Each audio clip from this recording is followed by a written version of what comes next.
नमस्कार दोस्तों, स्वागत है आप सबका हमारे यूट्यूब चैनल पर। आज के सेशन का पहला इडियम होने वाला है a cold fish. Someone who seems unfriendly and who does not share his feelings.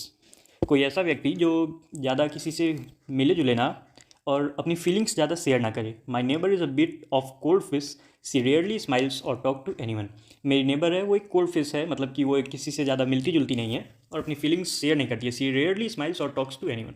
A diamond in the rough, someone or something with talent but lacking training. कोई ऐसा आदमी है जिसके पास टैलेंट तो है पर वो चीज़ों में लैक कर रहा है ट्रेनिंग की वजह से। वो किसी चीज़ की प्रैक्टिस नहीं कर रहा है, केवल उसका टैलेंट है। Jay may be a diamond in the rough on the basketball court with some coachings he could be amazing. Jake जो है वो डायमंड इन रफ की तरह है बास्केटबॉल कोर्ट में। उसके पास टैलेंट तो है खेलने का, पर वो ट्रेनिंग नहीं ले रखा है, मतलब कोचिंग लैक कर रहा है। A dog's breakfast a total mess. Total mess मतलब कि मैस का मतलब होता है गड़बड़, पूरा गड़बड़, इधर उधर हो जाना पूरा। तो the party decorations were a dog's breakfast after the kids got hold of them. मतलब कि जो पार्टी का डेकोरेशन हो रखा था वो डॉग्स ब्रेकफास्ट की तरह हो गया था बच्चों के हाथ में आने के बाद। बच्चे सब चीज़ को गड़बड़ कर दिए थे इधर उधर। जैसे किसी भी सेलिब्रेशन के बाद बच्चे क्या करते हैं, सारा डेकोरेशन उखाड़ना फेंकना, सब गड़बड़ कर देना। A dog's life a miserable existence. Miserable मतलब दयनीय, एक दयनीय existence. Stray animals often lead a dog's life struggling to find food and shelter.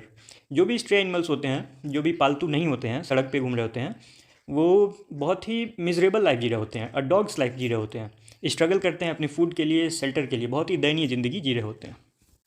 A dry run rehearsal of an event. किसी इवेंट का पहले से ही प्रैक्टिस करके रखना। The students did a dry run of the science experiment before the actual presentation. मतलब कि जो भी हमारा बच्चों का साइंस एक्सपेरिमेंट था, उसका एक्चुअल प्रेजेंटेशन करने से पहले वो लोग उसका कई बार प्रैक्टिस किए, रिहर्सल किए, ड्राई रन किए। A fine state of affairs an unpleasant situation. मतलब कि एक अनप्लेजेंट अच्छा सिचुएशन ना होना। Missing the bus on a rainy day was a fine state of affairs for Tim.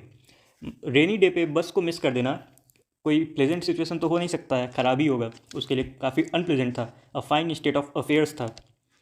A fire in someone's belly, one who is energetic and enthusiastic about something. मतलब कोई ऐसा व्यक्ति है जो किसी चीज़ के लिए काफ़ी उत्साह से भरा हुआ हो, काफ़ी एनर्जी से भरा हुआ हो। जैसे कि Emily has a fire in her belly for learning, she always has a book in hand. Emily जो है वो नई चीज़ों को सीखने के लिए बहुत ही उत्साह से भरी रहती है, एनर्जेटिक रहती है नई चीज़ों को सीखने के लिए, इसलिए हमेशा उसके हाथ में किताब होती है। A fly on the wall an unperceived observer. A fly on the wall मतलब कि आप एक ऑब्जर्वर हो पर नॉट नोटिस्ड, जिसको मतलब आप अनपर्सीव्ड ऑब्जर्वर हो, आप नोटिस नहीं किए गए हो। If I could be a fly on the wall in the principal's office, I had love to know what they are planning for the next school event. मतलब अगर मैं fly on the wall principal's office, मैं principal के office में जा सकूं बिना किसी के नोटिस में आए, बिना पता चले प्रिंसिपल को, तो मैं कोशिश करती कि सबसे पहले ये पता करने की कि वो लोग नेक्स्ट स्कूल इवेंट के लिए क्या प्लान कर रहे हैं। अ flying visit a very short visit. बहुत ही कम समय के लिए कहीं पर जाना, चंद पलों के लिए। Grandma made a flying visit to drop off some cookies and say a quick hello.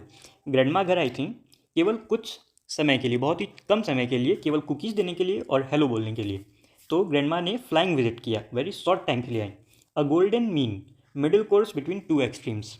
यहाँ पे मीन शब्द ये मतलब मैथ्स में यूज़ कर रहे होते थे। मीन मिडिल चीज़ के लिए, ना ही बहुत ज़्यादा ना ही बहुत कम। When solving conflicts, finding a golden mean often leads to the most satisfactory resolution for everyone involved.